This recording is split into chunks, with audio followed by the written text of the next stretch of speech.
My grandfather died on a Sunday. I got the call at 6 a.m., my mother's voice breaking as she told me he was gone. I drove straight to his house, the same house where I'd spent every summer of my childhood, where he taught me to fish and fix cars and tell time by the sun. But when I arrived, something was wrong. My cousin Jenna was already there, standing in the living room with a duffel bag at her feet. She smiled when she saw me, a thin, satisfied smile that made my stomach turn. "Grandpa's watches," she said. "He promised them to me." I stared her, confused. He'd promised them to me. We talked about it for years. Let me rewind. My name is Maya. I'm 32, a high school history teacher, and I was my grandfather's favorite. I know it's not nice to say, but it was true. We had a bond that no one else in the family understood. He taught me to fish, to whittle, to appreciate the value of things that last. He was the one who introduced me to watches, not as timepieces, but as tiny machines, intricate and beautiful, each with its own story. My grandfather collected vintage watches for 60 years. He wasn't rich, he was a mechanic, a working man, but he had an eye for quality. He'd buy broken watches at flea markets, fix them himself, and add them to his collection. By the time I was born, he had dozens. By the time he died, he had over 100. And he'd always told me they'd be mine someday. "These are for you, Maya," he'd say, winding a particularly beautiful piece. "When I'm gone, you take care of them. They're not worth much money, but they're worth everything to me." I believed him.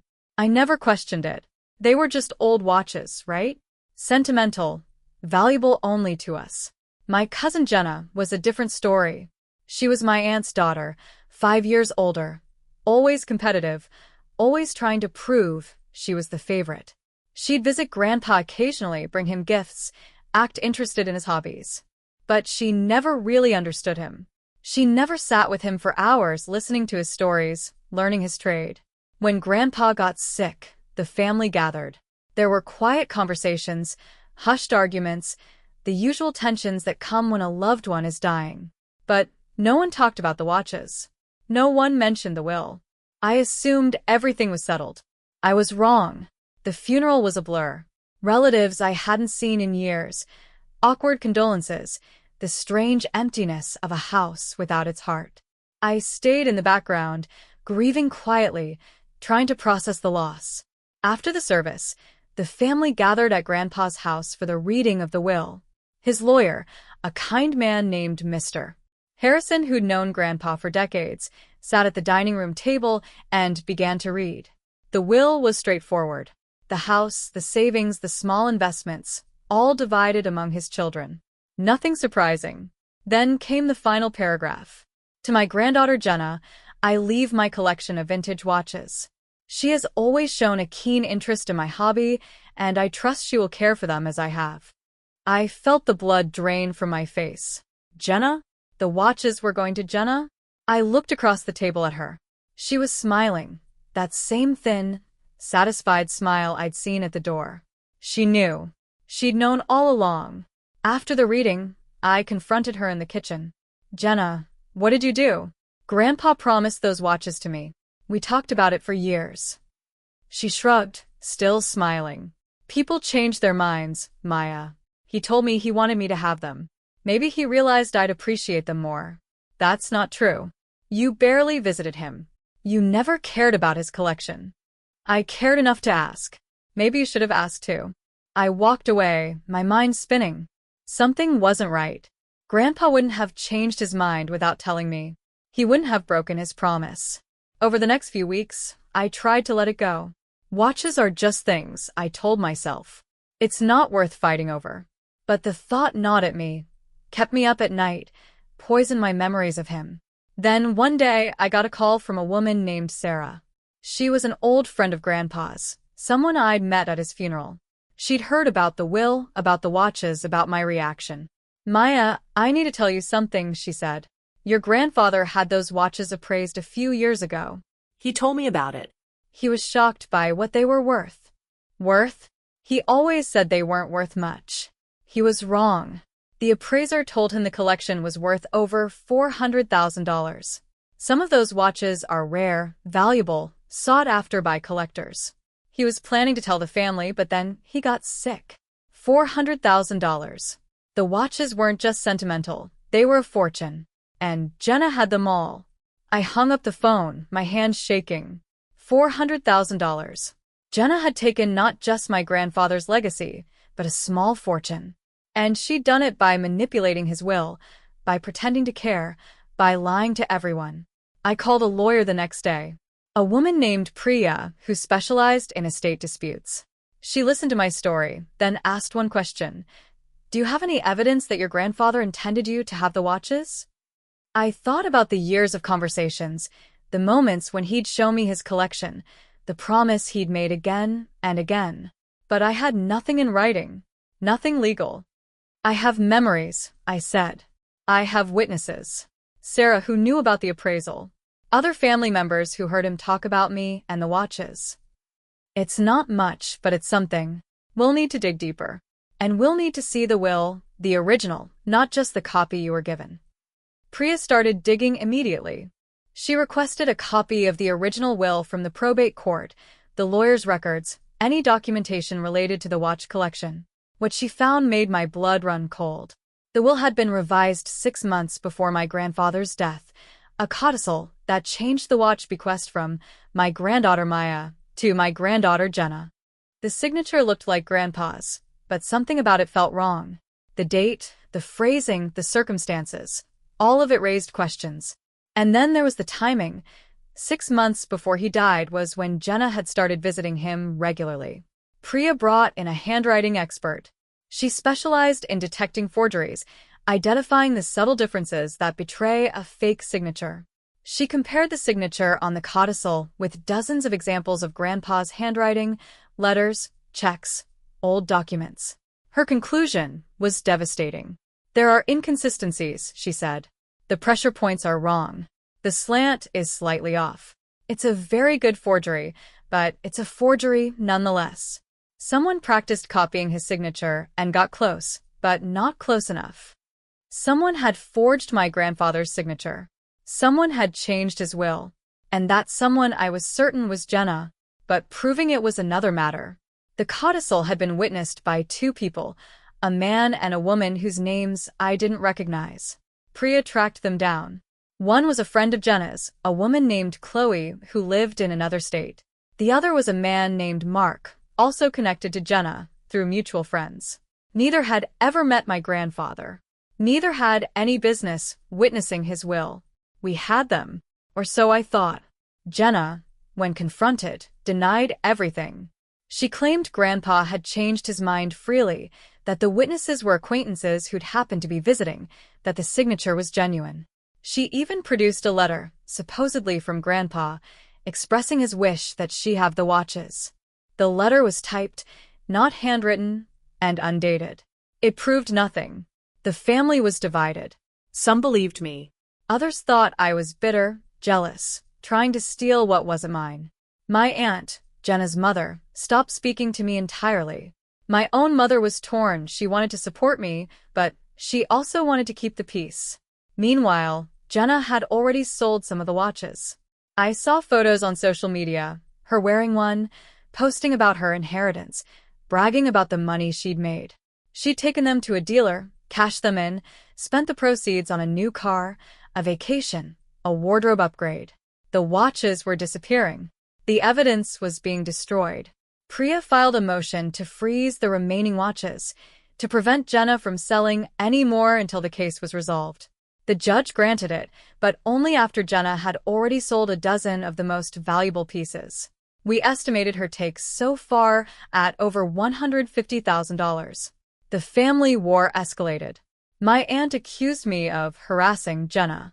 Jenna's friends posted nasty comments on my social media. I became the villain in their story, the bitter cousin who couldn't let go. But I had something they didn't, the truth. And I was determined to prove it. The trial was set for 6 months out. In the meantime, Priya continued gathering evidence, deposing witnesses, building our case. The handwriting expert would testify. The fake witnesses would be exposed. And Jenna would finally have to answer for what she'd done. The trial began on a Monday, 6 months after we filed our case. The courtroom was packed with family members, reporters, curious onlookers. Jenna sat at the defendant's table with her lawyer, a sleek, expensive man named Harrison who'd represented her through every step. I sat with Priya, my hands clasped in my lap, my heart pounding. My mother was in the gallery, her face a mixture of hope and fear. My aunt, Jenna's mother, sat on the other side, glaring at me. The judge, a woman named Morrison with a reputation for no-nonsense rulings, called the court to order. This is a case about a will, a collection of watches, and a family divided. Priya delivered our opening statement with quiet confidence. Your Honor, this case is about theft. Not theft of money, though that's part of it. Theft of a legacy, of a promise, of a grandfather's love. The defendant, Jenna Vance, forged her grandfather's signature on a codicil to his will, changing the bequest of his vintage watch collection from her cousin Maya to herself. She then sold a dozen of the most valuable watches, pocketing over $150,000 before the court could freeze the remaining assets. We will prove that the signature was forged, that the witnesses were frauds, and that the defendant acted with deliberate, calculated greed. Jenna's lawyer, Harrison, gave a polished rebuttal. My client is innocent. She loved her grandfather, visited him regularly, and was the natural recipient of his affection. The codicil was signed in his presence, witnessed by 2 individuals, and reflects his genuine wishes. The plaintiff is a bitter cousin who couldn't accept that she wasn't the favorite. This is a case of sour grapes, not fraud. The first witness was the handwriting expert. She walked the court through her analysis, showing enlarged images of Grandpa's genuine signature and the forged one. The differences were subtle but clear, the pressure points, the slant, the formation of certain letters. In my professional opinion, she concluded, the signature on the codicil is a forgery. Harrison cross-examined aggressively, trying to discredit her, but she held firm. The next witnesses were the supposed witnesses to the codicil, Chloe and Mark. Under Priya's questioning, they admitted they'd never met my grandfather. They'd never been to his house. They'd signed the document at Jenna's request, in her apartment, on a date that didn't match the codicil's timestamp. They were friends of Jenna's, doing her a favor, not disinterested witnesses to a dying man's wishes. The gallery murmured. My aunt's face went pale. Then came the bombshell. Priya introduced evidence from Jenna's phone, text messages she'd sent to Chloe and Mark, discussing the plan. Just sign it, one read. No one will ever know. Another. I'll make it worth your while. The texts were time-stamped months before Grandpa's death, proving the forgery was premeditated. Jenna's composure cracked. She whispered urgently to her lawyer, who looked increasingly uncomfortable. The final witness was me. I took the stand and told the story of my grandfather, the summers we'd spent together, the hours he'd taught me about watches, the promise he'd made again and again. I described the moment I learned the watches were gone, the investigation, the evidence of forgery. I looked at Jenna as I spoke, and for the first time, she couldn't meet my eyes. When I finished, the courtroom was silent. Even Harrison had no questions. The jury deliberated for 2 days. I spent that time in a fog, unable to eat, unable to sleep, unable to think about anything except the 12 people in that room deciding our family's fate. My mother stayed with me, holding my hand, whispering prayers. On the second day, the bailiff called. The jury had reached a verdict. We gathered in the courtroom. Jenna sat at the defendant's table, pale and tense. My aunt sat behind her, clutching a rosary. I sat with Priya, my heart pounding so hard I could hear it in my ears. The jury filed in. The foreman, a middle-aged woman with kind eyes, handed a piece of paper to the bailiff. Judge Morrison read it silently, then looked up. Will the defendant please rise? Jenna stood, her hands shaking. On the charge of fraud, how does the jury find? The foreman unfolded the paper. We find the defendant guilty. Jenna gasped. My aunt burst into tears. I sat frozen, the words echoing in my head. On the charge of forgery? Guilty. On the charge of theft? Guilty. 3 counts. Guilty on all 3. The judge thanked the jury and dismissed them, then turned to sentencing. This is a serious matter. The defendant has been found guilty of defrauding her own family, forging a legal document, and stealing property of significant value, both monetary and sentimental. I am ordering restitution of all proceeds from the sale of the watches, plus damages. The remaining watches are to be returned to the plaintiff immediately. Sentencing on the criminal charges will be scheduled separately. Jenna was led away in handcuffs.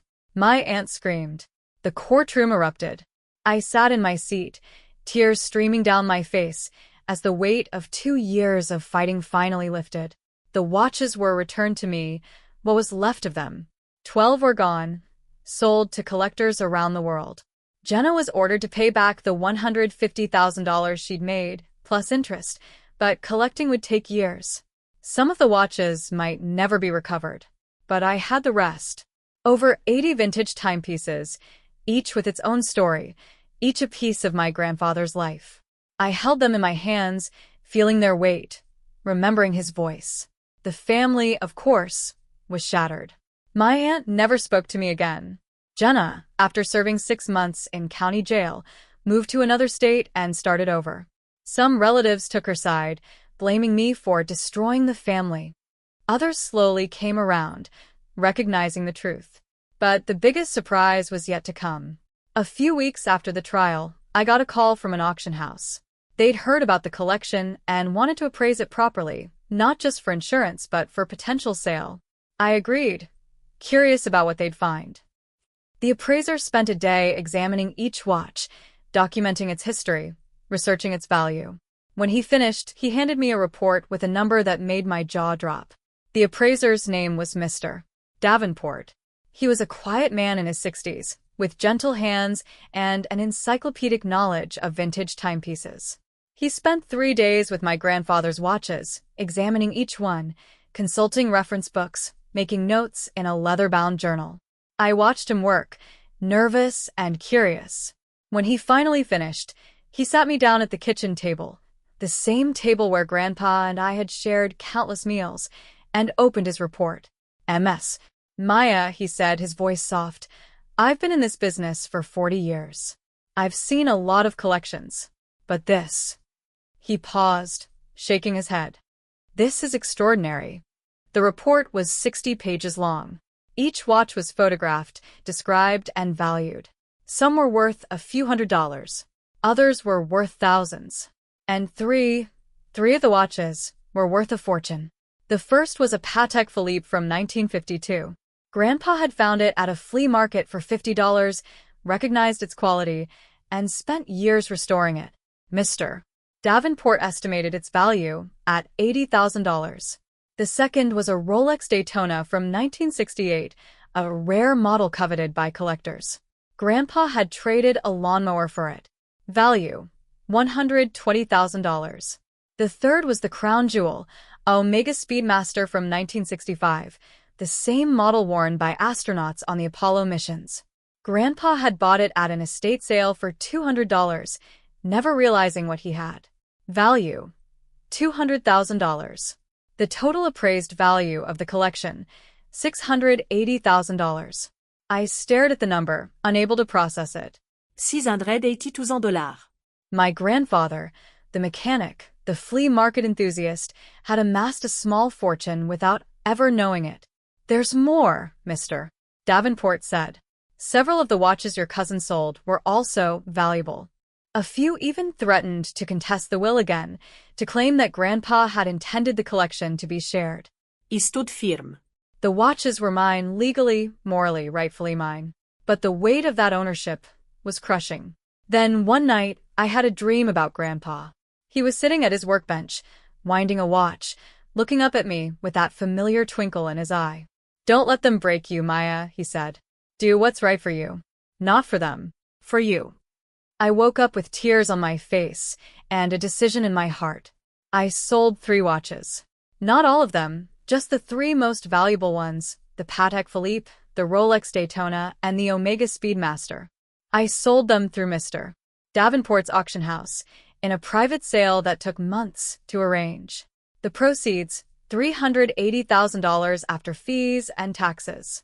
I used the money to pay off my mortgage, start college funds for my children, and donate a significant amount to a charity that teaches watchmaking to at-risk youth.